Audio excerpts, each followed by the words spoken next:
E aí, motiveiros e motiveiras, mais um Motiva Ceará. Do meu lado, meu amigo Isaac. Eu queria dispensar ele no último podcast, mas aquele nosso convidado anterior, o Reginaldo, não deixou. Então ele continua aqui do meu lado, firme e forte. Ele é dono do estúdio, mas eu sou quase um caloteiro. Mas então continue aqui comigo. Tirando a brincadeira, o cara que eu trouxe hoje é um irmão, um cara assim excepcional, um cara gabaritado. Viu, Isaac? Eu só é babão, um cara gabaritado. Cara que é fera em previdenciário. Não é muito a minha praia, previdenciário, porque cada vez que eu converso com ele sobre esse tema eu aprendo. Mas é um especialista, ó, top, beleza? Professor, escritor, advogado, bonito, o que mais? O que eu digo mais aqui? Então, né, para não ficar assim, né? Meu amigo Thiago, seja bem-vindo, cara. Obrigado aí pelo seu tempo. Nós estamos num tempo chuvoso aqui no Ceará. Eu sei que tá ruim o trânsito pra caramba. E você veio aqui nos abençoar com a sua fala, com o seu conhecimento. E fique à vontade para o pessoal conhecer quem é o Thiago Albuquerque.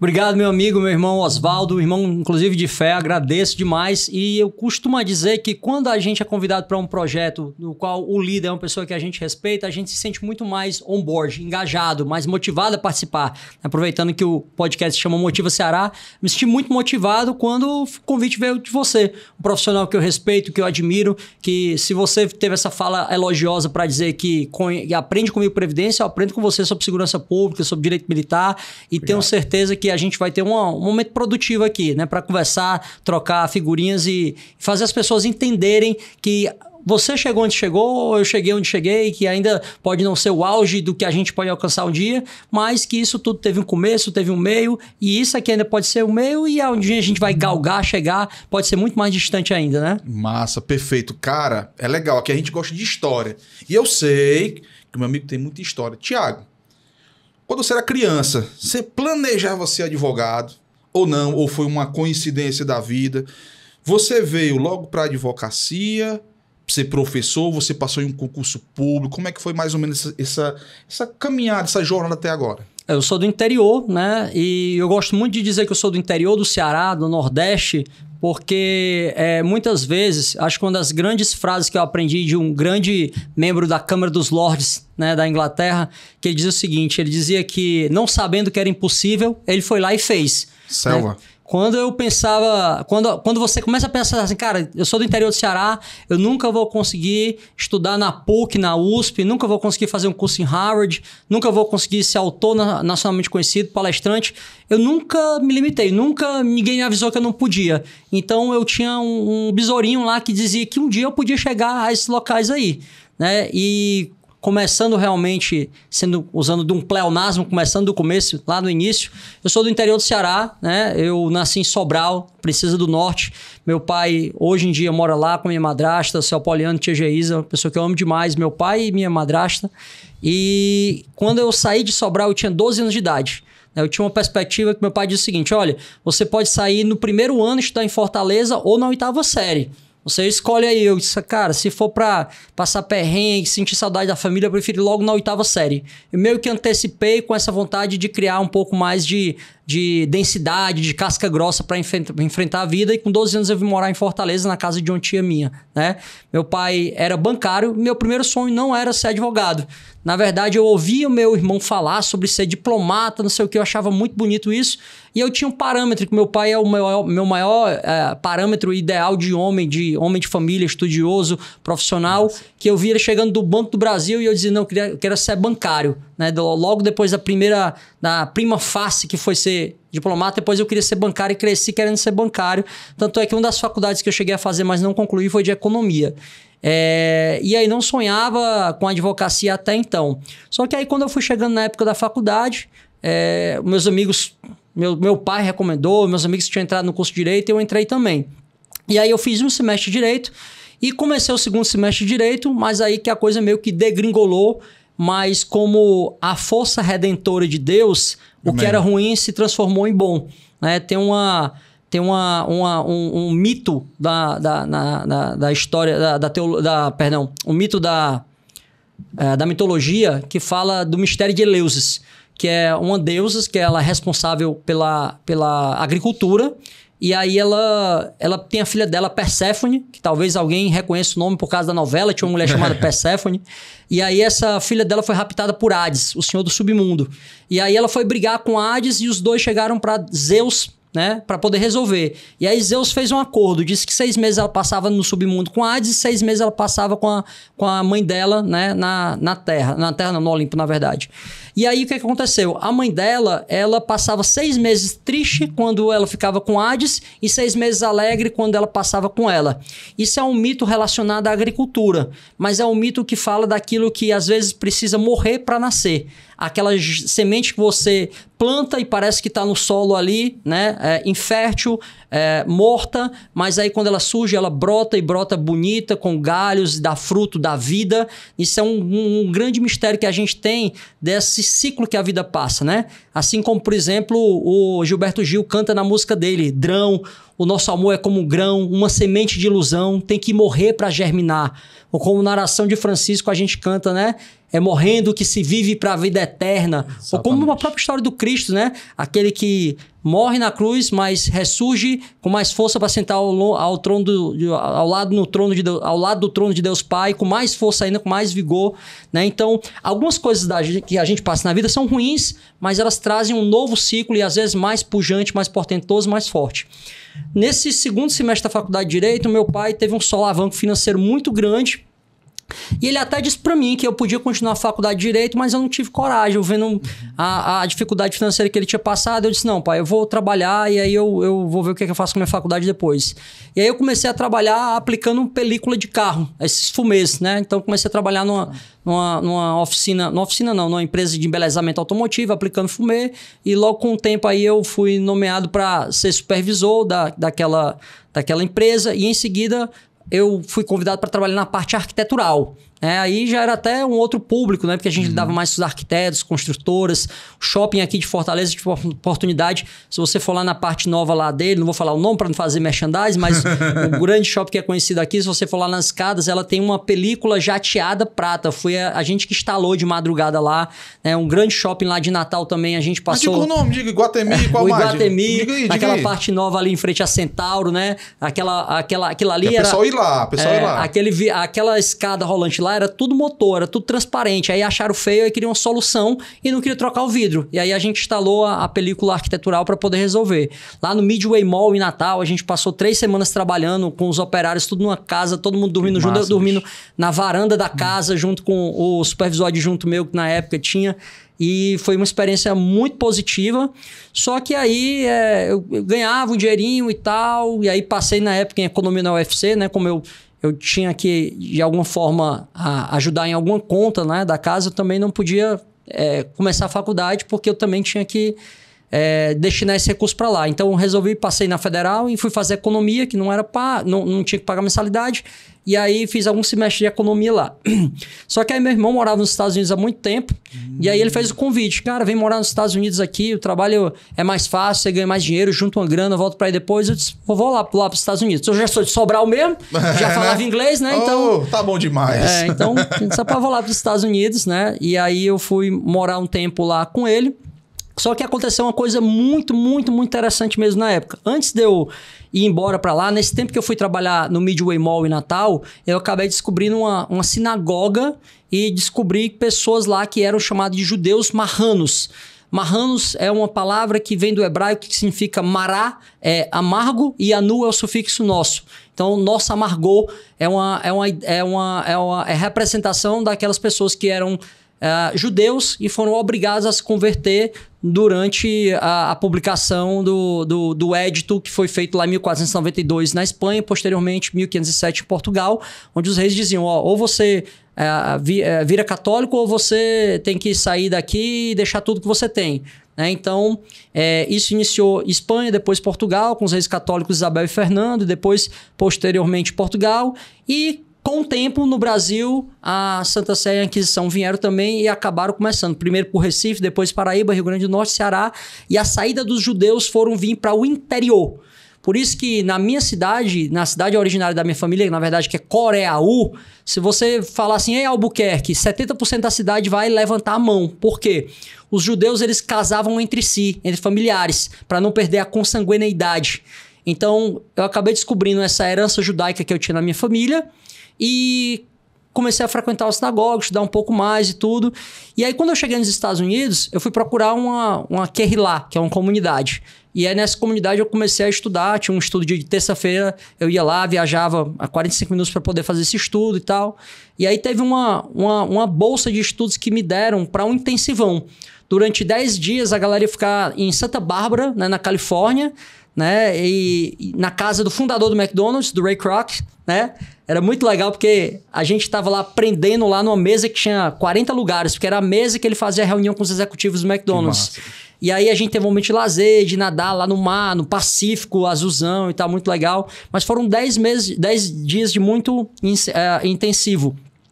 E aí eu acabei vendo uns garotos judeus que usavam só preto e branco e conheciam muito da palavra de Deus, que a gente chama da Torá, né? Então conheciam muito. E aí quando chegou assim no 8º dia, eu falei pro coordenador, cara, eu quero viver disso aqui, eu quero viver de estudar a palavra de Deus. Aí ele, mas você vai ter que sair de onde você mora e morar no seminário e tal. Eu gostaria de concorrer a uma bolsa. E aí eu apliquei, né? Eu concorri a 3 lugares. E um deles me aceitou, me deu bolsa integral e eu fui estudar no seminário rabínico durante um tempo. Que foi um momento também muito profícuo. Eu costumo dizer que eu sou muito feliz e realizado com muitas coisas hoje em dia, mas eu acho que eu nunca fui tão feliz naquele momento passando 12 horas estudando ali sobre a palavra de Deus. E é muito interessante porque eu me identifico como cristão hoje, mas quando a gente estuda o judaísmo, a gente consegue entender a interseção que existe, né, entre essas duas perspectivas. Eu digo perspectiva porque, para mim, o cristianismo ele é, na verdade, a manifestação da herança judaica. Perfeito. E não uma religião separada. Então, mas é muito interessante a gente entender. E mais ainda quando você vê a interseção com a Igreja Católica. Por exemplo, aqui em Fortaleza, se você for ali na Igreja do Líbano, na República do Líbano, você vai ver que o padre, que lá eles chamam na verdade de arquimandrita, que seria o equivalente ao monsenhor, ele ora de costas para as pessoas. Por quê? Porque na sinagoga é assim, todo mundo tem que estar voltado para onde ficava o Kodesh Kodeshim, que é o Santo dos Santos, ou seja, lá para o Monte do Templo, né? Então, todo mundo voltado para o Oriente. Então, você não podia dar as costas. Então, um rabino, até hoje, ele reza assim. O padre, ele usa normalmente, ou até algumas denominações evangélicas, como a luterana, ele usa um negócio chamado estola, né? Que é um panozinho aqui. Se você observar alguma oração judaica, você vai ver que o homem ele usa um talit, que é um negócio que ele bota por cima, mas quando ele termina a oração, ele coloca em volta do pescoço. Né? Então, parece muito que aquilo ali é a estola, né? E aí, fora a consagração, né, o milagre, o que os católicos chamam de milagre da transubstanciação, que é transformar aquele pão ali no próprio corpo de Cristo, né? Aquilo ali está muito parecido com o pão asmo, que é o pão não fermentado, que se comia justamente durante a Páscoa, do Pêssego, né? Então, é muito interessante que a gente vê isso. Falei até um pouco mais investido nesse momento. Nada, meu irmão. Gostei demais. Eu tava aqui só admirando a história. Entendeu? Por quê? Toma uma aguinha. Toma, viu, né, Isaac? Toma uma aguinha.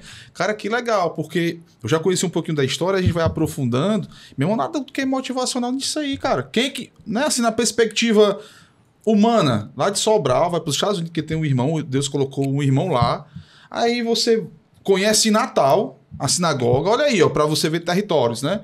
E consegue a bolsa lá nos Estados Unidos e tem uma imersão, né, que a gente chama aí do Velho Testamento, né, digamos assim, basicamente, né? E hoje está aqui contando, eu já conheci um pouquinho da história e já vou aprendendo mais, mas pode continuar. Tava nos Estados Unidos, conseguiu essa bolsa, tava lá. E aí, passou mais tempo, decidiu vir pro Brasil, como é que foi essa missão? Vou tomar água fazendo uma bênção em hebraico, porque a tradição judaica é tudo que você faz, você lembra de Deus primeiro. Então, Baruch atah Adonai Eloheinu melech haolam shehakol nihya b'devaró. Vou falar amém. Porque, amém. Né? Amém, né? Amém. O povo judeu é muito interessante porque ele realmente, até o jeito de você calçar o sapato primeiro, tem um lado e depois para amarrar é outro. Você calça primeiro o lado direito, porque a Bíblia, a Torá, fala que Deus fez o mundo com Yadaim, com a mão direita forte. Mas quando você vai amarrar o cadastro, você amarra ele, na verdade, no esquerdo primeiro. Por quê? Porque lá tem um mandamento do tefilim, ou do filactério. Aquilo que você amarra do lado esquerdo, que eles serão como testeira entre teus olhos, né? É um mandamento de uma oração que você tem que usar durante a manhã. Que massa, cara.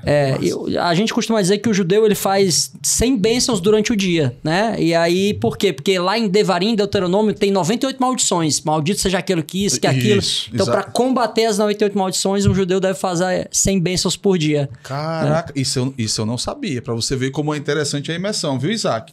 Interessante, puxando um parágrafo que é interessante, assim, para comentar. Eu tô com uma amiga minha que mora... Hoje está na Irlanda, mas já estava em Salamanca, que tinha um escritório aqui de naturalização brasileira para luz portuguesa, aquele negócio todo. E a gente ganhou uma ação judicial para a família dela. Ela disse, vou te presentear. Eu disse, me presentear com o quê? Ela disse, não, teu nome é Bezerra. É Oswaldo Flávio Araújo Bezerra Cardoso. E você é de Quixadá, interior. Que aí conta exatamente a sua história dos judeus para o interior. E teus familiares? Disse, não, meu pai é Bezerra, alguns dos outros familiares são Oliveira, né? E ela fez o estudo, Tiago, e achou lá aquela descendência do judeu sefradita. Isso. Salvo engano, é essa a nomenclatura. Isso. Veio da minha tataravó. Interessante, viu, Isaac? Que eles pegam os inventários antigos.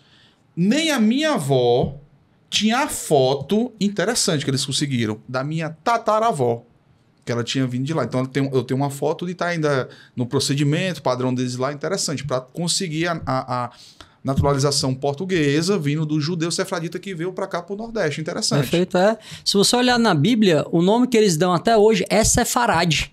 Não é Espanha, é porque o nome Espanha antigamente era Sefarade. E até alguns teóricos que alegam que, na verdade, o nome região ibérica, né, que é a região de Portugal e Espanha, na verdade vem de hebreu. Né? Então, há alguns teóricos que trazem essa corrente aí. Um dos grandes ministros da Suprema Corte, eles o chamam ministro, mas juiz da Suprema Corte americana, o nome dele é Cardoso, que fundou inclusive uma escola, tem um nome de escola de direito lá nos Estados Unidos com esse nome dele. O nome brasileirão, e o cara lá, juiz da Suprema Corte americana e professor de direito nos Estados Unidos. Mas deve ser meu tio, assim, deve ser. Né? Eu vou lá. O que é interessante é que os Estados Unidos, hoje em dia, os judeus etnicamente são sefaraditas ou askenazitas, né? Aí tem alguns dentro disso tem os do Iêmen, tudo, mas basicamente sefaraditas que são da região ibérica, norte da África, Marrocos, aquela região, ou então países árabes e Irã. O Irã até hoje tem 25 mil judeus, ou então do leste europeu, né? Que é, por exemplo, Lituânia, a Polônia, né? Ou da Europa geral, Alemanha e tudo. Apesar dos Estados Unidos hoje em dia ser formado pela maioria desses judeus da Europa, os primeiros 26 judeus que fundaram a comunidade lá vieram do Brasil, saíram do Brasil. Eram da comunidade chamada... fundaram uma comunidade lá em Nova York, na época o nome era Nova Amsterdã. E por quê? Por que eles foram para lá? Porque Amsterdã era protestante, ela não era católica, ela não tinha Inquisição. Então, lá eles podiam praticar a liberdade religiosa, não havia essa perseguição. Então, parece que foi um novo chamado ir para Nova York, que na época tinha o nome Nova Amsterdã. Parece que os judeus sentiram, lá a gente também pode praticar a nossa fé. E os 26 judeus saíram de Portugal, da comunidade chamada Casal Tzur Israel, a Rocha Forte Israel. Coincidentemente ou não, Rocha Forte, o nome dessa sinagoga, essa sinagoga fica aonde? Recife, que também é a Rocha do Mar. Caramba, né? Eles foram para Nova York, 26 judeus, e fundaram a comunidade chamada Shereit Israel, a beleza de Israel, que até hoje existe uma sinagoga gigantesca lá perto do Central Park, muito bonita. Cara, que legal. Essa vamos visitar, né? Porque esse ano a gente vai, Deus permitir, ir para Ohio. Amém. Né?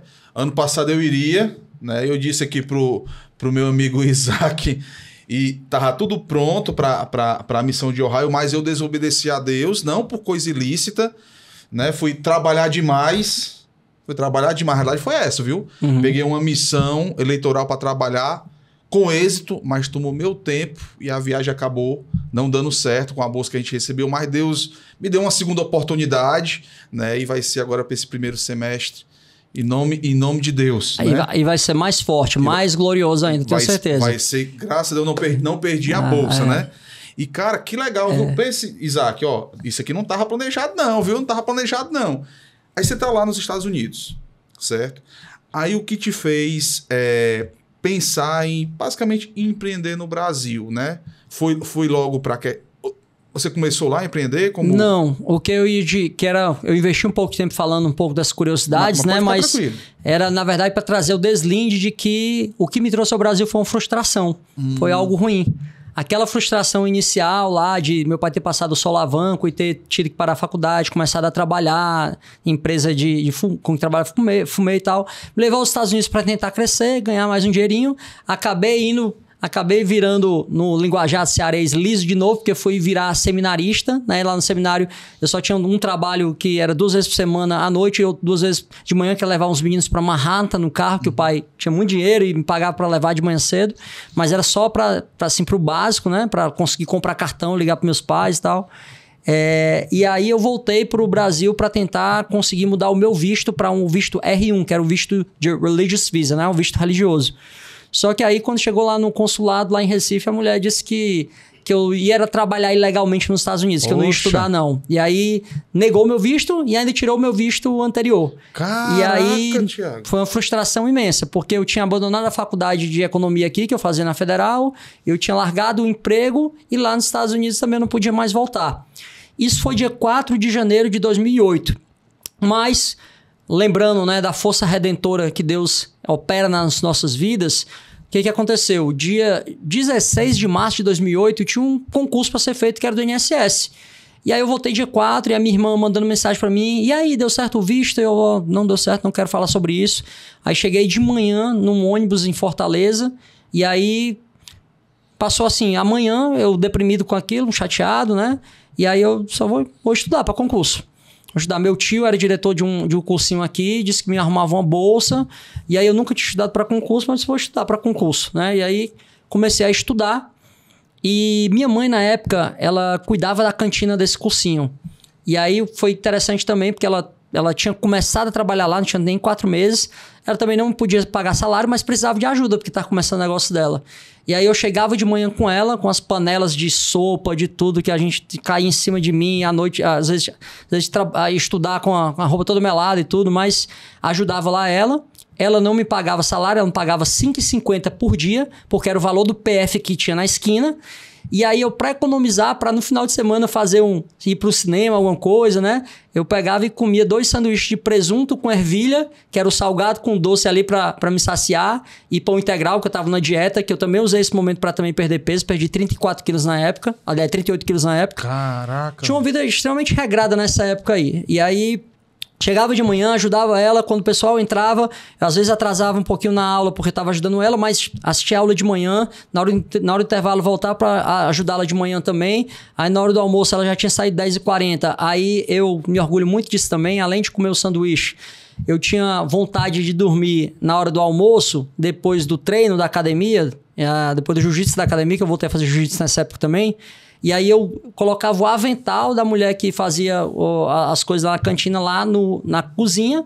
Tinha uma porta entre a cozinha e o espaço da cantina. E eu passei 6 meses, né, dormindo ali no avental, em cima do avental, na parte ali da cozinha da cantina. Mas me orgulho muito porque forjou meu caráter também. Eu aprendi a valorizar cada espaço, cada benesse que Deus dava na minha vida. E aí eu comecei a estudar para o INSS. Só que eu tive uma grande dica do meu pai, mas que um grande filósofo também já dizia, né? E eu acho que eu até vou falar um pouquinho disso aqui um pouco mais à frente. Às vezes, algumas pessoas podem ter um certo tipo de preconceito com quem fala com a galera que gosta de ouvir coaches e tudo. Eu não tenho esse preconceito, por quê? Porque muitas das técnicas deles, na verdade, são técnicas, inclusive, já traçadas ou trilhadas por filósofos lá atrás. Exatamente. Ou a própria Bíblia, né? Diz assim, Deuteronômio 22:10, não are a terra com a pisada do boi e do jumento. Por quê? Porque a pisada do jumento abre, a do boi pode fechar, é diferente. Isso fala sobre coerência. Cara, não dá pra tu ser um concurseiro se tu vai todo dia à noite sair pros teus amigos pro barzinho. Não dá pra ser PhD em direito se tu tá todo final de semana viajando pra uma praia. Não tem como, é coerência. A vida te cobra isso aí, né? Meu pai costuma dizer, frase de um filósofo francês que diz que a vida não é justa nem injusta, ela é discricionária. Você escolhe e ela te dá o retorno. E aí, um grande filósofo falava de algo que a galera de coach gosta muito de falar também, que é Aristóteles, ele escreveu um livro em homenagem ao filho dele, chamado Nicômaco, que chama Ética Nicômaco, e ele diz que a gente aprende a ser ético sendo ético. Ele diz assim, é fazendo o que se deve que se aprende o que se deve fazer. Ou seja, é fazendo o que eu tenho que fazer que eu aprendo. Quando eu fazia jiu-jitsu, inclusive, o meu professor dizia o seguinte, cara, tu tá malhando, né? Tu tá surfando, tá correndo, mas nada isso vai te dar o gás do jiu-jitsu. Por quê? Por causa da especificidade do treino. O jiu-jitsu tem um treino de explosão. E tá ali, não é as pernas da corrida, não é a força, é a rapidez. Aí tu tá deitado, né? Então, é aquilo que você tem que fazer, é o que você tem que fazer para aprender o que você tem que fazer. E aí meu pai dizia para mim, filho, não adianta você ler. Ler não vai fazer você aprender. Você tem que resolver exercício. E eu, quantos exercícios por dia, pai? E ele, você vai fazer 100 exercícios por dia. Eu disse, não, pai, mas é demais. Não, no começo você vai fazer 5, 10, vai achar ruim, chato. Aí você vai fazer 40. Dito e feito, segui a orientação do meu pai, né? E eu tive 71 dias, do dia 5 de janeiro de 2008 ao dia 16 de março de 2008. E eu, em 71 dias, resolvi 8.000 questões e passei de primeira no concurso da INSS. Nunca tinha feito nenhum outro concurso, né? Não foi um concurso de nível superior ou um curso de nível jurídico, mas, né, para mim que tinha entrado nesse mundo agora, né, eu tinha amigos que estavam tentando já há 2 anos e meio e tudo, não passaram na época, ou outros que até passaram, mas já vinham estudando há 1 ano e meio, cara que já tinha mestrado em outras áreas e tal. Então, para mim, foi uma vitória e um caminho para Deus mostrar o que tinha guardado, né? Porque eu comecei a trabalhar no INSS em 2010 e antes disso eu comecei a trabalhar na verdade, com meu pai. Meu pai tinha uma empresa de prestação de serviço a uma faculdade e ele vendia cursos de pós-graduação nesse cursinho lá. E aí eu continuava trabalhando na cantina com a minha mãe, mas ele disse que o negócio estava meio devagar e tal, não sei o quê. Ele disse assim, meu filho, se você conseguir vender cada cursinho aí, eu lhe pago R$100. A nota matrícula é seu. Aí eu, tá bom, pai. Aí eu pensei assim, cara, será que eu consigo? Eu, cara, consigo. Ninguém disse que eu não podia, então eu vou lá e vou fazer. Então, e aí comecei a chegar lá sem ter conseguido revalidar o meu diploma de fora, sem ter concluído a faculdade aqui, sem ser professor. Eu comecei a chegar lá brincando logo com o professor. Eu queria pedir a aquiescência do ilustríssimo, nobilíssimo, ícone do saber jurídico, tal, daqui, sai de todo o Ceará e Nordeste do Brasil e tal. Brincava, a galera ria. E olha, gente, eu queria trazer para vocês que a gente tá com essa pós aqui e tal. E aquela R$100 que meu pai me prometeu no primeiro mês viraram R$4.800. Eu vendi 48 cursos no primeiro mês, né? E aí comecei a trabalhar com educação por essa oportunidade.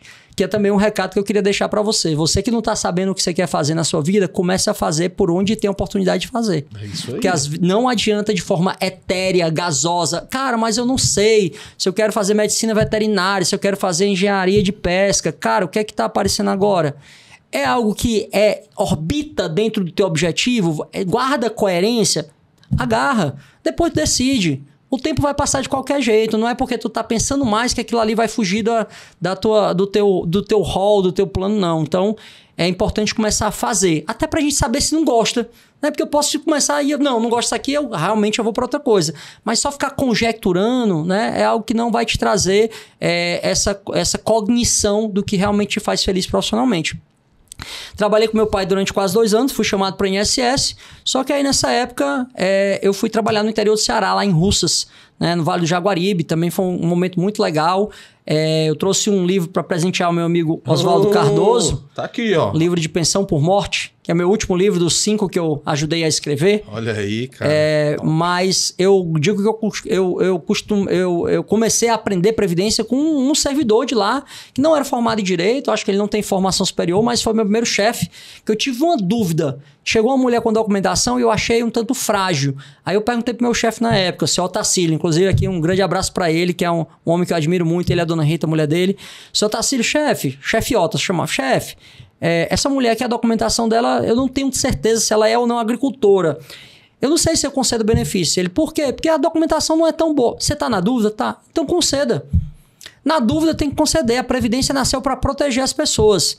Talvez, na época, ele nem soubesse do princípio do indúbio pro mísero, né? Na dúvida pelo miserável, aquele que precisa da Previdência. Mas ele, de empiricamente, ele sabia que aquelas pessoas que procuravam necessitavam e, na dúvida, tinha que conceder a prestação do Estado, né?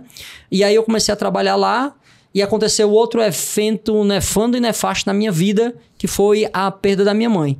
Eu passei 8 meses trabalhando em Rússia e aí minha mãe, subitamente, teve um AVC e aí ela passou 3 dias internada e aí nós perdemos ela. Os médicos pediram para a gente tomar a decisão sobre a doação de órgãos para desligar os aparelhos, nós todos concordamos, né? E ela conseguiu ajudar 3 vidas ainda com um fígado, pâncreas e agora outro órgão, não lembro, acho que foi a córnea, na verdade, que ela conseguiu doar. E só que o meu pai, que é o meu exemplo de homem, de família, de acadêmico, de profissional, ele sempre foi um homem de família verdadeiramente. Então, ele estava fazendo o doutorado dele fora, ele chegou e ele chorou copiosamente por 6 horas, né, até ele conseguir ter algum nível de respiro para poder pensar no que estava acontecendo ali. E aí meu pai sofreu muito com a ida da minha mãe. E como meu pai sofreu muito com isso, e eu ainda estava trabalhando lá em Russas, quando eu ficava com ele aqui em Fortaleza, ele passou por um momento de depressão forte, e aí eu não me permitia sofrer essa dor da minha mãe. E quando meu pai foi melhorando, aí que eu fui começando a deixar fluir aquilo.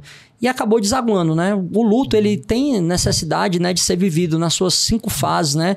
A negação, a raiva, né? O aceitar, todas as fases.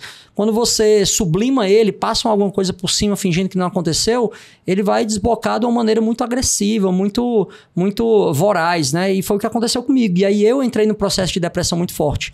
Eu já lidava com depressão desde a adolescência, por outras questões, mas nesse momento eu passei por uma depressão muito, muito, muito forte. Eu lembro que eu tomava 11 comprimidos por dia, ganhei 32 quilos e na época que eu consegui me recuperar, eu tomei essa decisão, né? Quem tem um histórico de depressão pode ter alguns solavancos ainda, mas eu tomei a decisão realmente de, quando terminasse o tratamento, em qualquer recaída que eu tivesse, eu nunca mais, de qualquer forma, me deixar necessariamente ir pelos lados desses medicamentos de uma maneira tão volumosa como fazia, né?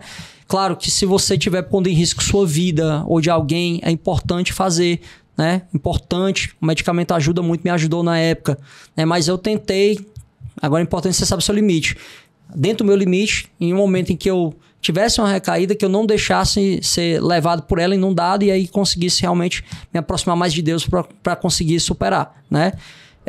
Eu sou um ex-suicida, eu tentei suicídio 2 vezes, né? Tenho uns pulsos marcados, né? Em 11 pontos e 12 pontos no outro. Mas eu só digo isso aqui, revelo, que é uma coisa que eu não chego abertamente falando, para você saber que se você também passou por um momento já muito difícil, muito draconiano, que pareceu que não ia dar para suportar a perda de alguém, a perda de emprego, de renda, algum momento muito triste, alguma violência, eu queria te dizer que há sim esperança no fim do túnel, há sim um Deus redentor que ele pode resgatar nós de qualquer lamaçal que a gente acha que seja mais duro, mais fundo, ou seja, ele pode tirar a gente das profundezas e resgatar a gente pra gente ter uma vida muito bonita. E aí, continuando como Amém. Deus pode fazer isso na vida da gente, e eu não tô falando de um Deus específico não, porque o Carlos Wizard, ele salvo engano, ele é mórmon, mas ele falou uma coisa muito interessante, ele diz que as pessoas mais disciplinadas são aquelas que acreditam no ser superior. Por quê? Porque você entende que você tem regras, você não pode fazer tudo, né? E eu não estou dizendo que você escolha isso ou aquilo, igreja ou religião, não. Qualquer uma vai ter o seu código próprio, mas você tenha essa ciência de que tem limites, né? Que até uma coisa que o Freud falava, né? Que o homem ele consegue se sentir completo quando ele tem um sentimento de castração, sabe que ele não pode fazer tudo. E aí eu acabei voltando para o INSS, continuando meu trabalho e tudo. E aí quando eu comecei a me recuperar, larguei esses remédios aí, eu peguei e falei, pedi para esse meu tio para me dar uma oportunidade. Eu queria uma oportunidade para dar aula. E aí ele, tá, mas você já tá fazendo direito? Eu disse, não. Aí, não, mas e aí você quer? Não, mas eu já aprendi algumas coisas lá no INSS que ele me botou para dar aula lá. E aí também queria lhe dizer isso. Foi um desastre a primeira vez. Foi um desastre. Não dá para sempre ser estelar. Não dá para sempre começar com gol de placa. E isso também não vai te tirar a chance de ser brilhante um dia. Tem uma poesia do Oswaldo, que é seu xará, mas é Montenegro, não é Cardoso. que eu parafraseio, não digo ela completa, que ela é mais longa, que ela é muito bonita, chamada Rasuras. Que ela diz o seguinte: me desculpe meu gesto, eu constante gesto insano, que por mais que a mente negue, teu coração ele marcou, com a lógica dos fatos que eu traía a todo instante, rasurando o nosso branco, com a mistura que eu sou. Me desculpe, melhor não, me abrace e comemore, que a rasura que foi feita foi perfeita na sua hora. E mais que o mais perfeito, rasurar valeu a pena, pois já esteve rasurado o primeiro original do mais lindo poema. Meu amigo, se o mais lindo poema já esteve rasurado e não deixou de ser lindo, quem dirá a tua vida? Com esse Deus misericordioso que a gente tem, cara. Rapaz. Fantástico, cara. Top. Pode... Primeiro, o começo pode não ser massa, a segunda pode não ser massa, mas tem jeito, tem um filme muito legal, baseado num livro igualmente fantástico, né, que é O Caçador de Pipas, e essa frase me marcou muito. Ele diz assim: tem um jeito de ser bom de novo, e tem um jeito de ser bom de novo, ou tem um jeito de, se nunca foi bom, começar a ser bom. Não acabou, não é aqui, não foi nesse primeiro concurso que você foi reprovado, não foi nessa primeira prova da CNH que você foi reprovado, não foi nessa entrevista de emprego que você queria que fosse reprovado que acabou, não. Tem muito mais guardado aí pra gente. Cara, que benção. Impactado, viu, Isaac? Cara, que legal. Eu lembro, né, que a gente também veio do interior, tipo, como é que eu cheguei em Fortaleza. E eu nem também abro muito, né? Meu avô, que foi criado... meus pais muito jovens, 17, 16 anos, namoravam, casaram muito jovens, né?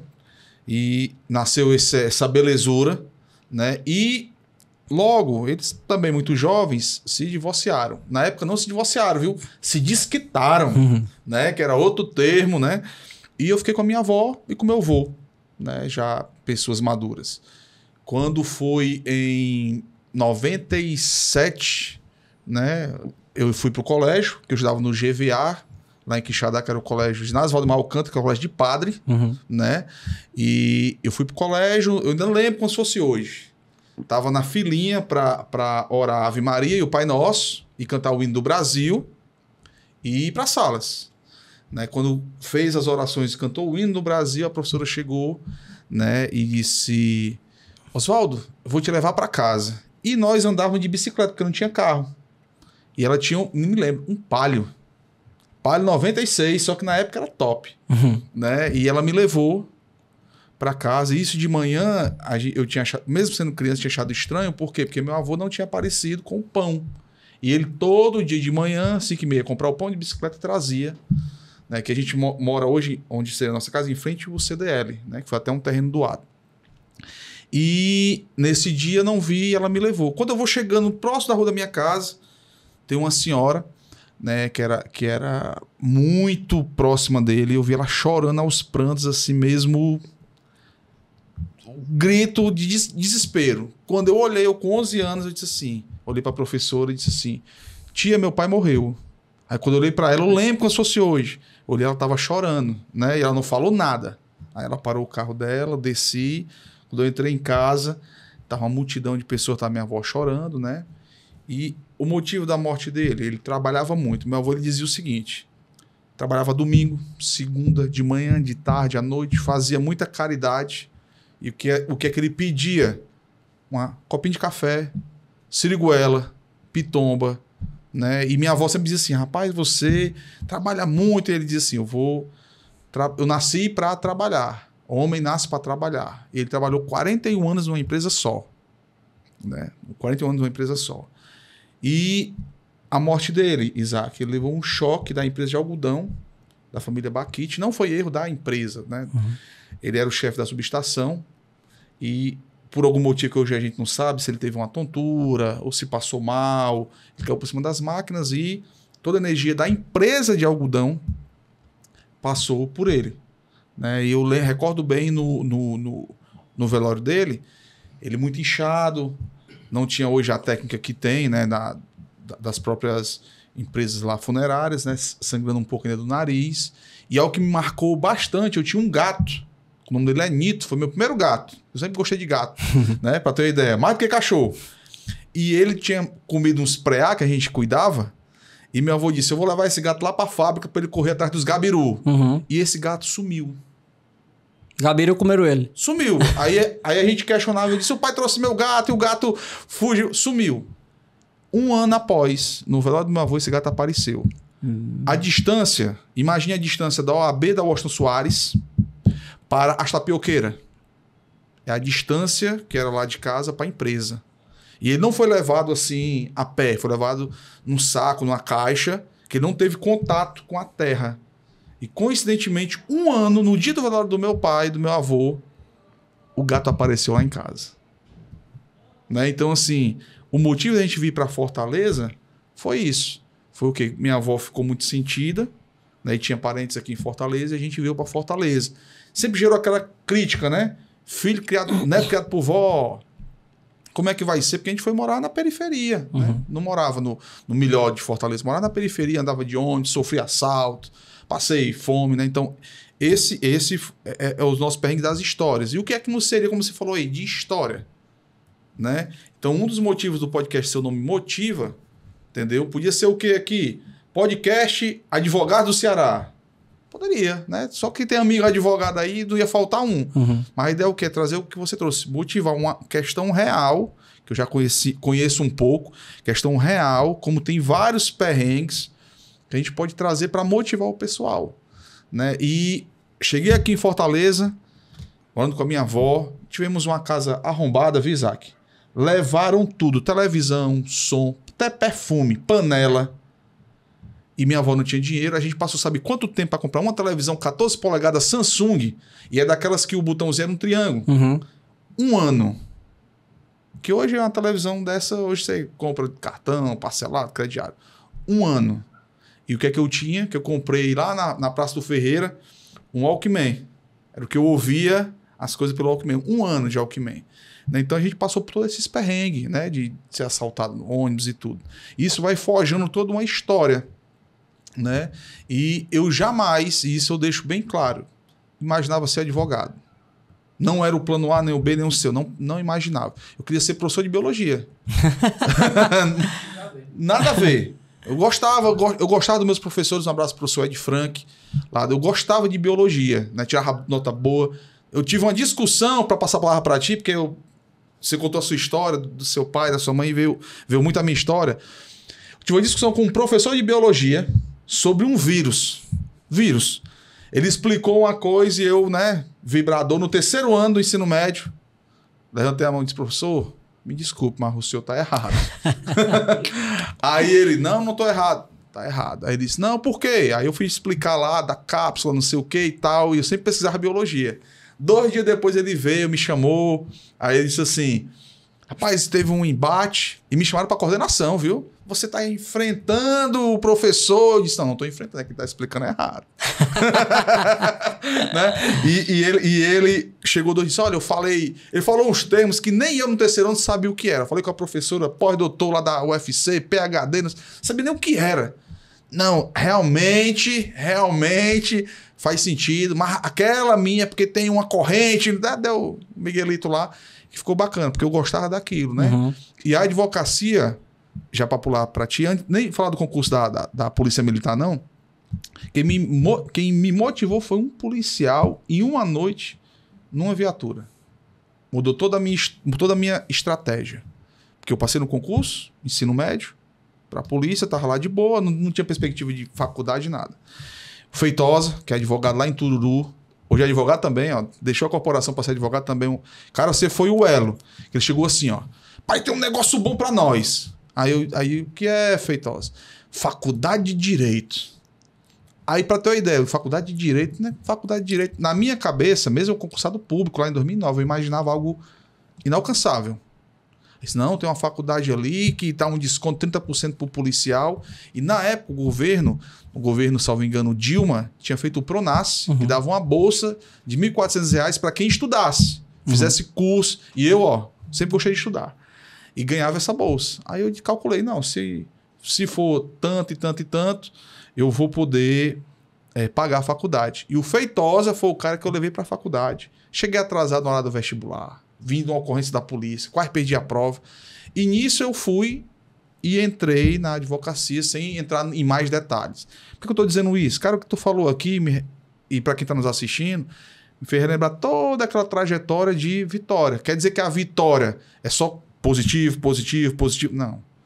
Tem esses perrengues que a gente traz E como você falou bem da poesia do Oswaldo Montenegro, você traz uma rasura, uma cicatriz, mas se não fosse pela cicatriz, essa tatuagem que você tem, é o que você pode trazer para poder somar na vida das pessoas. E eu acho que você falou algo muito importante, que é igualmente importante que o público ouça, que é recalibrar as rotas, né? Às vezes você tem uma estratégia e está sendo coerente com ela, mas apareceu uma outra oportunidade aqui, opa, peraí, será que isso aqui é legal, interessante, né? E também não há nenhum pecado nisso. Recalibrar a rota pode te levar a novos horizontes, descobrir novos mundos, ou seja, também ser algo positivo. Também não vai ser perca de tempo. Eu tenho um problema seríssimo de sono, que eu só descobri depois de consultar 5 médicos e fazer 4 polissonografias. Caramba! E aí eu descobri, interessantíssimo, eu sou muito orgulhoso de ser paciente desse meu dentista, porque eu já estava procurando uma médica para ela separar a parede da minha garganta e ela dizendo, pode ser que a eficácia seja boa. Como assim, doutora? Não é garantido, não? Eu já fiz 35 cirurgias, para mim era só mais uma. Mas não, pode ser. Eu, não, doutora, e como é que a gente faz para ter certeza? Você tem que fazer um exame chamado sonoendoscopia, mas o plano não cobre e nem todo mundo quer fazer porque é caro. Não, mas eu quero fazer.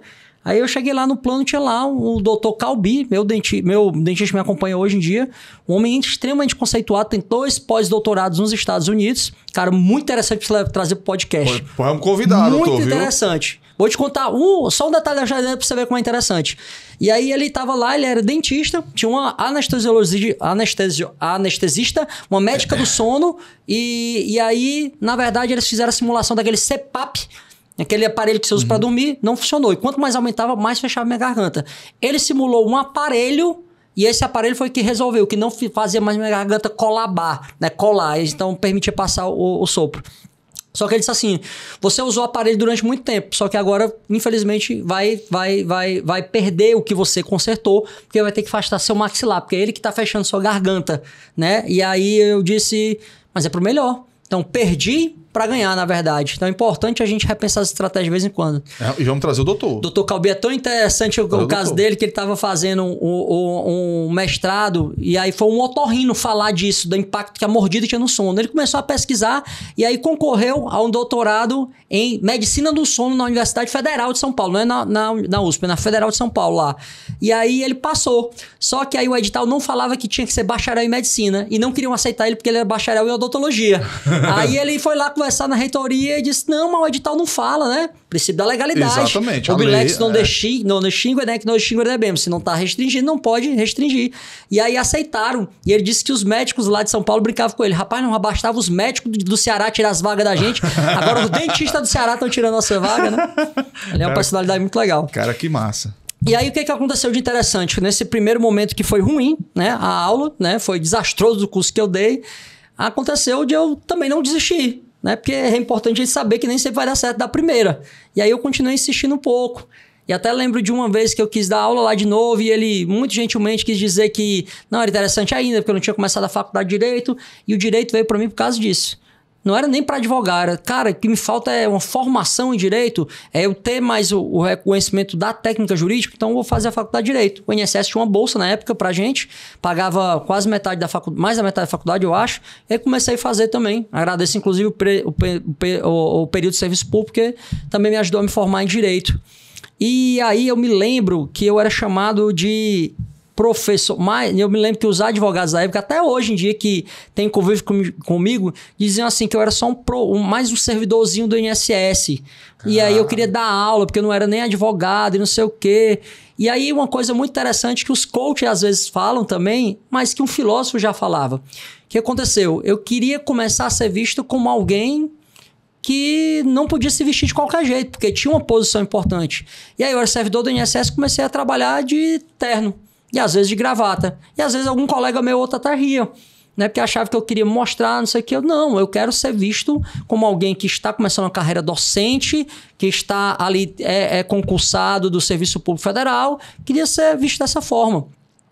E eu me lembro, inclusive, de um ex-presidente da OAB que ele falava isso sobre a advocacia. Se você quer ser advogado, tem que andar de terno e gravata. As pessoas têm que lhe ver como você quer. Você tem que se vestir como as pessoas... como você quer que as pessoas lhe vejam. Perfeito. O Jean-Paul Sartre, ele tem uma figura icônica dele, que é ele projetando a sua sombra para frente. O que ele quer dizer com isso? Ele quer dizer que o homem é aquilo que ele se projeta a ser, aquilo que ele se dispõe a ser. Então essa história que os coaches digam, você mentaliza o que você quer ser, não é sem fundamento não. O Jean-Paul Sartre já dizia, você olha pra frente, você foca no que você quer ser e você vira aquilo. Né? Então eu comecei a andar de paletó e aí continuei estudando, comecei a faculdade de Direito, o INSS não me deu a bolsa de cara, aí eu tranquei a faculdade. E aí eu ficava com uma coisa que eu também quero te alertar aqui na cabeça. Gente, eu ficava assim, cara, como é que eu tenho já 27 anos na época e vou começar a faculdade de Direito... 27 não, comecei com 30 anos, perdão. 31 anos de idade. 30. Como é que eu tenho 30 anos de idade e vou começar a faculdade de Direito? Como é que pode? Meus amigos, tudo que era de Sobral, fizeram, terminaram com 24. Tem amigo meu hoje em dia que já é procurador, que não sei o quê, que é juiz, não sei o quê. Coisa vergonhosa, cheio de menino lá de 20 anos de idade estudando e eu...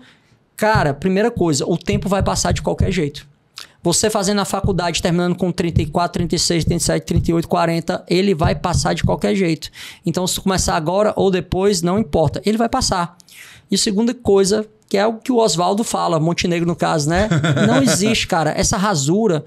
Se você acha, e eu não achava, eu achava na época, se você acha que deveria ter começado antes, não é problema, dá pra começar agora. Quanto mais tempo demorar, você vai ter mais esse sentimento ainda que é incabível, inclusive. Mas não se compare. Cara, você tem uma história de vida, você é particular. O Fernando Pessoa, ele sempre dizia isso. Cada ser é um estranho ímpar.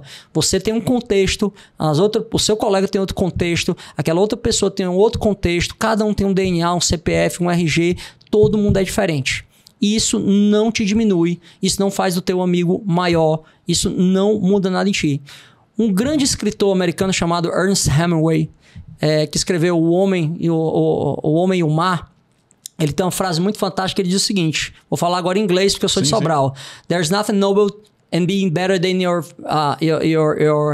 mate, né? Or your colleague, né? Assim, não existe nada nobre em ser melhor do que o seu parceiro, o seu colega. A verdadeira nobreza constitui em ser melhor hoje do que você foi ontem. Verdade. Então, esquece comparação, esquece o que teu amigo faz, esquece também de você se comparar se achando melhor. O que importa é a gente progredir cada dia mais. Por isso que eu costumo dizer para meus alunos, eu sou sócio de um escritório que em novembro nós tivemos 940 processos recebidos. Né? É um volume suntuoso. Sim. Né?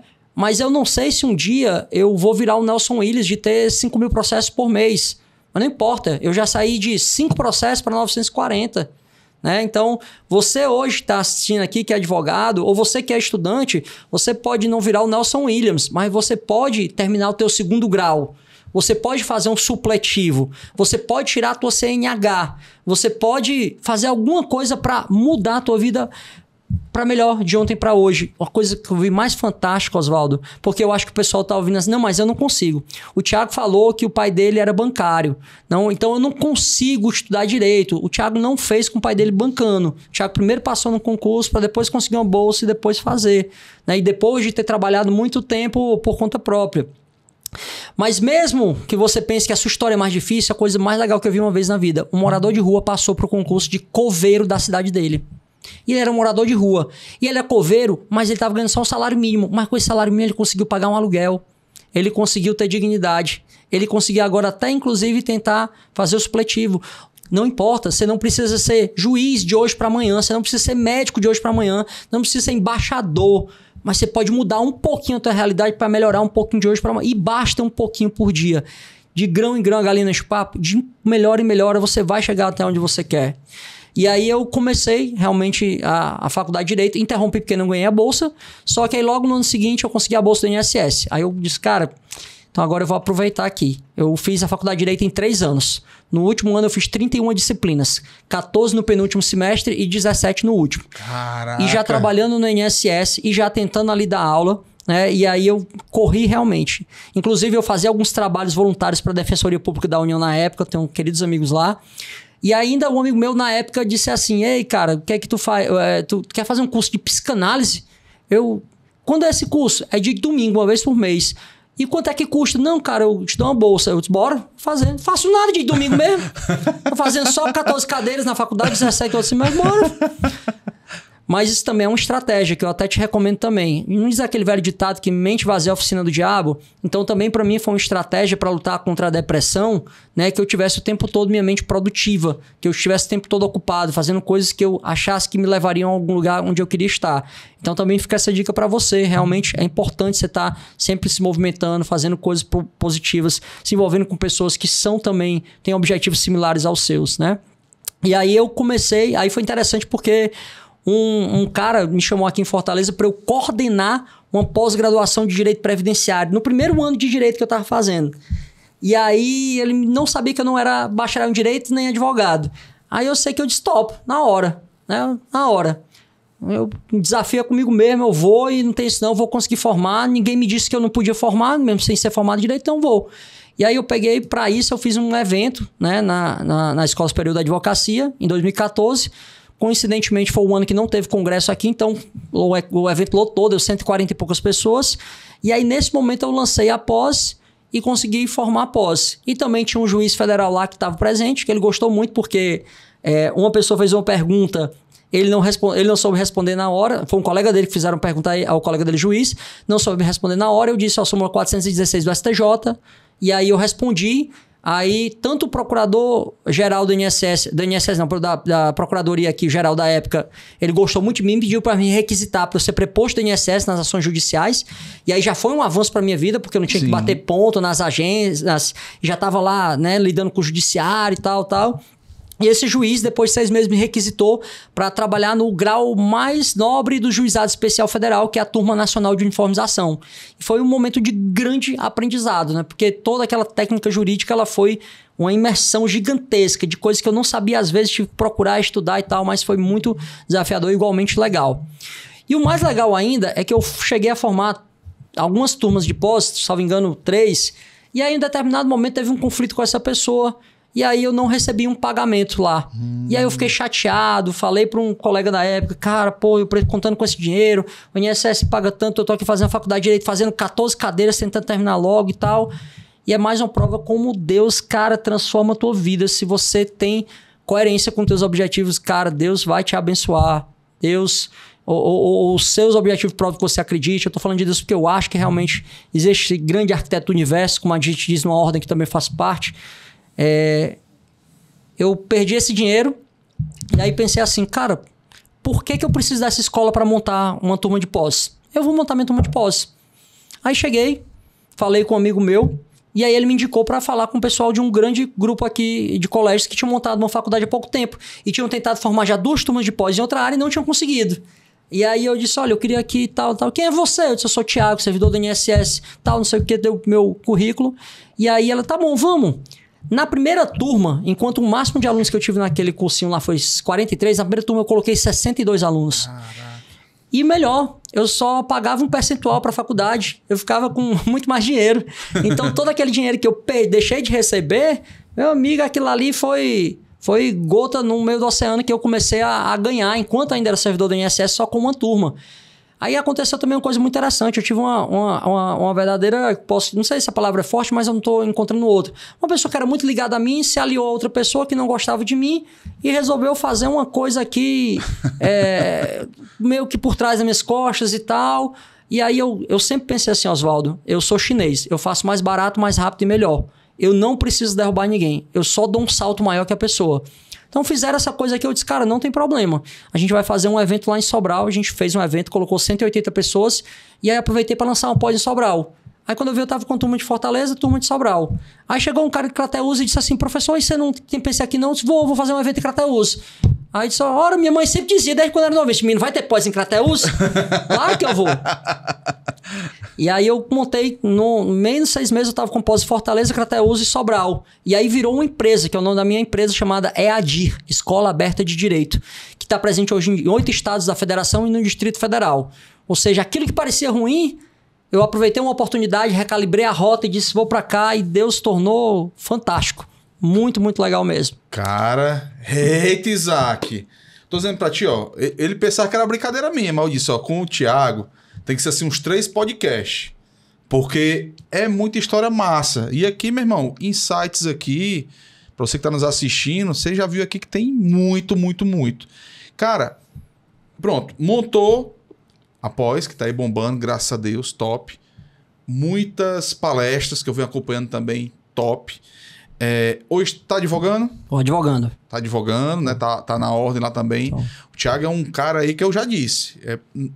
Tô falando humildemente, né? Que não é para encher o seu ego, mas é uma pessoa como tem referência tanto de vida, porque conheço um pouco da trajetória e também na questão profissional, né? A gente, por mais que seja ramos que vão se interligar lá pelo previdenciário militar, vai chegando aí, né? Que o direito ele circula, mas ele se une também, né? Então, assim, eu tenho muita honra de estar da mesa contigo e contar um pouquinho dessa história que você pôde motivar a galera.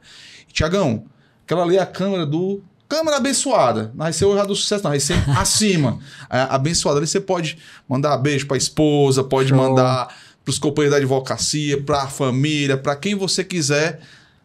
É contigo. Então vou aproveitar mesmo, mas já vou gravar aqui também, que é porque como pode demorar um pouquinho. Coloque aí, acoche. Vou mandar um beijo pra minha linda esposa, meu amor, minha companheira, pra Thalia, tá em casa, amor.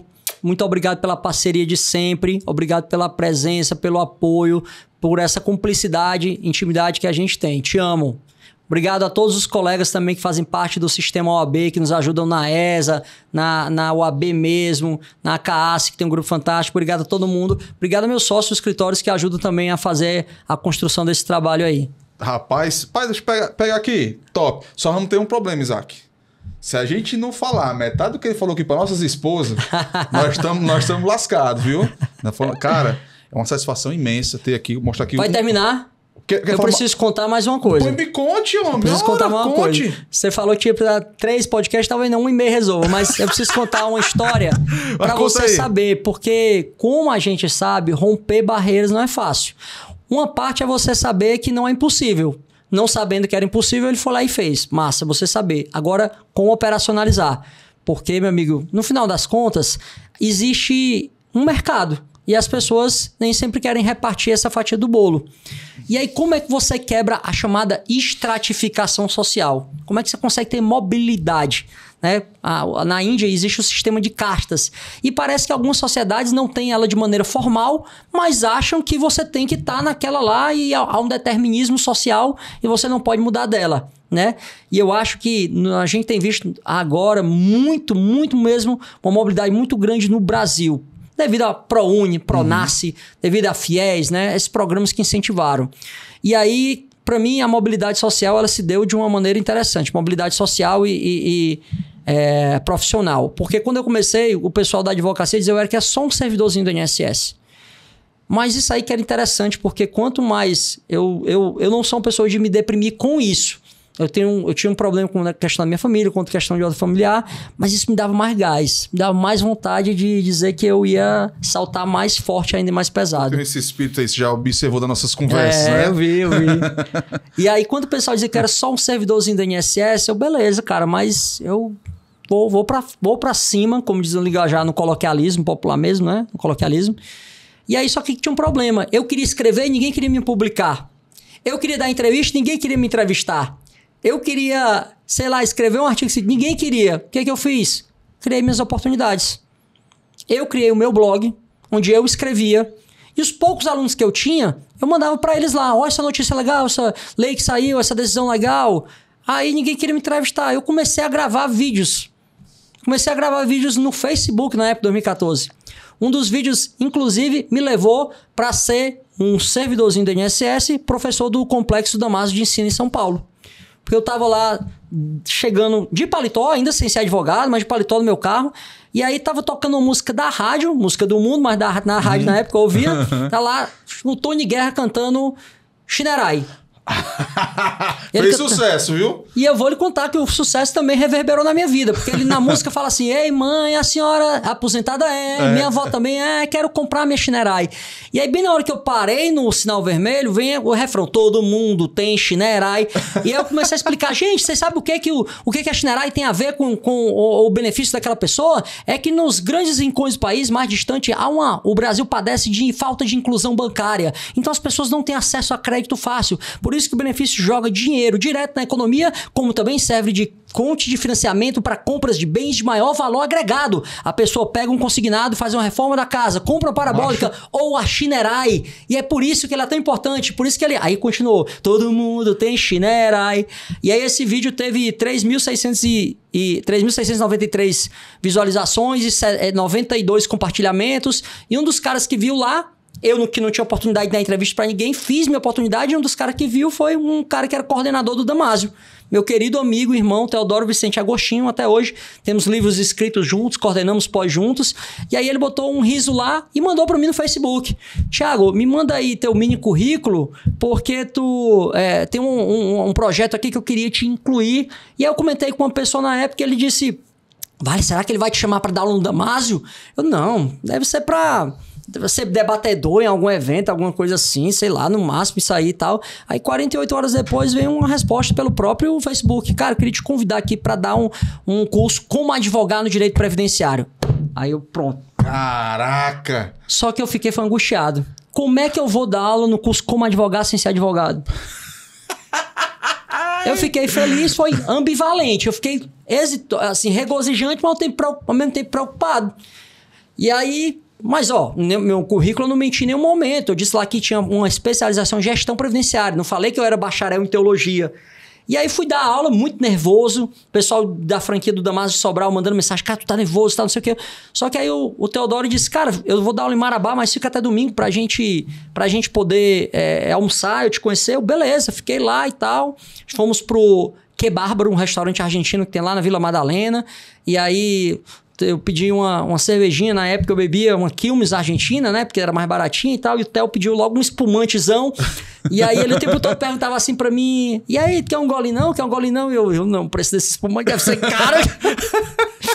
Aí quando foi na quarta vez, ele... Toma aí, eu não, vou ficar na cerveja mesmo. Toma aí, cara. É fulano que tá pagando, é o curso que tá pagando. Eu, enche o copo aí, mano. Enche logo o copo aí. Cara, pelo amor de Deus, rapaz, tem que avisar dessas coisas. E aí, mas antes disso acontecer, assim que a gente sentou na mesa e pediu a primeira cerveja, eu disse, cara, tenho que te falar uma coisa, que eu não queria também ver uma mentira. O que foi? Não sou advogado. Mas você é bacharel em direito? Não sou bacharel em direito. Eu tenho formação em teologia. Tal. Cara, e aí, não, mas a galera gostou da tua aula e tal, eu queria inclusive te chamar para dar aula na pós também e tal. E aí passei quase 3 anos lá no Damásio, né? E momento em que E era muito legal no começo, porque quem dava aula comigo na época era o Zé Eduardo Cardoso, ministro da Dilma, o Dalton Dallagnol, né? Eu tinha... Brincando, né? Eu tinha essa raivinha, brincando também, claro, né? Porque eles sim eram pessoas bem conhecidas, mas a gente que era professor, né? Mas não era conhecido como eles, era pego lá com plaquinha e tal, mas eles tinham um motorista particular, o Damásio levava e tal. Faz parte. Claro, tô brincando. Pagaram o preço pra chegar lá também. Pagaram o preço pra chegar lá. Como a gente pagou também. Claro. E aí fiquei lá até o momento que depois saí pra ir pro Complexo de Ensino Renato Saraiva, pro SERS, né? E aí, enquanto todo mundo achava que eu era o servidorzinho da INSS, se eu tivesse acreditado neles... eu talvez nunca teria me colocado à disposição para passar meu currículo, gravar vídeo, fazer o blog e talvez nunca teria chegado ao Damásio, né? Consegui me formar em Direito e aí logo em seguida consegui passar no processo seletivo do mestrado da Pontifícia Universidade Católica de São Paulo, da PUC, dos mais prestigiados programas de mestrado que a gente tem no país. Concluí meu mestrado lá. Durante o mestrado escrevi um dos primeiros livros. Tive o prazer, depois do mestrado, de fazer um curso de previdência privada na Universidade de Harvard, nos Estados Unidos, na Harvard Law School. Até hoje tem foto minha lá no Instagram. E depois disso, ganhei uma bolsa através da instituição que eu ensino para fazer o meu doutorado, que eu estou fazendo lá na Universidade de Marília. E também passei no processo seletivo para ser aluno especial da USP, da Universidade de São Paulo. Então tenho o prazer de ter estudado um pouquinho já na PUC, na USP, em Harvard e agora na Unimar, na Universidade de Marília. E um dos também grandes prazeres que eu tive na minha vida foi de palestrar na Universidade de Santiago, no Chile, né, num evento que foi realizado lá em agosto do ano passado. Tudo isso, gente, porque eu não acreditei naquela crença limitante que você pode ter individualmente ou que quiseram impor a mim. Eu não me achei que eu não podia, eu não achei que eu era só um servidorzinho, eu achei que eu podia transcender, eu achei que podia chegar lá e, graças a Deus, o caminho está sendo bom, proveitoso, regozijante. Tenho feito amigos como o Oswaldo, pessoas igualmente valorosas que a gente respeita, admira e quer estar mais próximo, porque a gente conhece a estirpe, o gabarito e a finese. Quando a gente se aproxima, a gente percebe logo, né? Então, nada que não pudesse também ser avistado já de antes, mas quando a gente se aproxima, a gente confirma. E o meu recado para vocês também era isso. Não acredite nos outros. Não acredite, às vezes, nem nas suas crenças limitantes. Os coaches falam isso também, então não acredite. Não acredite que é impossível, vá lá e faça. Se você não tem as oportunidades, crie as oportunidades. Cara, se você é professor de qualquer área e ninguém tá te chamando para dar uma palestra, inventa um evento no local que tu dá aula ou na escola de alguém lá e tu diz, ó, eu vou trazer você palestrar e eu vou dar uma das palestras. Eu fiz muito isso no começo.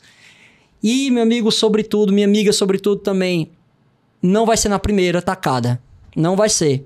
Mas ela vai chegar. Se você tiver coerência, se você tiver persistência. O Einstein, ele dizia que um gênio é feito de 1% de inspiração e 99% de transpiração. O Benjamin Franklin, quando perguntaram para ele se ele tinha errado 2.400 vezes para fazer a lâmpada, ele disse, não, eu só descobri 2.400 maneiras de não fazer uma lâmpada. Mas o que vale é que eu descobri como fazer. Né? Então, meus amigos, que o podcast do Motiva Ceará, capitaneado pelo meu amigo Oswaldo Cardoso, possa servir na vida de vocês como um lumiar, como um farol, para entender que o Oswaldo já teve a história dele e não foi fácil, já vendeu panela, como ele já falou no Instagram.